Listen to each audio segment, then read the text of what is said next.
Programme করতে দেয় নাই চট্টগ্রাম নগরে কোতোয়ালি থানার সাবেক ভারপ্রাপ্ত কর্মকর্তা ওসি মোহাম্মদ নেজামুদ্দিন বিএনপি নেতা কর্মীদের রোষের মুখে পড়েছেন। তাকে কলার ধরে টেনে হিঁচড়ে পড়েন, শার্ট ছিঁড়ে ফেলা হয়। এ সময়ে ওসি থাকাকালীন নির্যাতনের নানা অভিযোগ তুলে ক্ষোভ প্রকাশ করেছিলেন তারা। সোমবার দুপুরে 2:30টার দিকে পাঁচলাশ পাসপোর্ট অফিসের সামনে এই ঘটনা ঘটে। শেষ খবর পাওয়া পর্যন্ত বিএনপি নেতা কর্মীরা পাঁচলাশ থানার সামনে বিক্ষোভ করেছেন। তবে বিষয়টি নিশ্চিত করেছেন পাঁচলাশ থানার পরিদর্শক তদন্ত সাজ্জাদ হোসেন। তিনি বলেন, স্যারকে আমরা হেফাজতে নিয়েছি, মাত্র ঘটনা ঘটল, পরে পরিস্থিতি জানানো যাবে।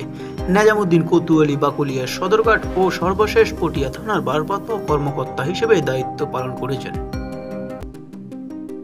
অন্যদিকে প্রত্যক্ষদর্শী সূত্রে জানায়, বেলা 2:30টার দিকে ব্যক্তিগত গাড়িতে পাসপোর্ট অফিসের সামনে আসেন পুলিশ কর্মকর্তা নেজামুদ্দিন। এ সময়ে আশেপাশে থাকা বিএনপি ও এর সহযোগী সংগঠনের নেতাকর্মীরাও নেজামুদ্দিনকে দেখতে পেয়ে ছুটে আসেন।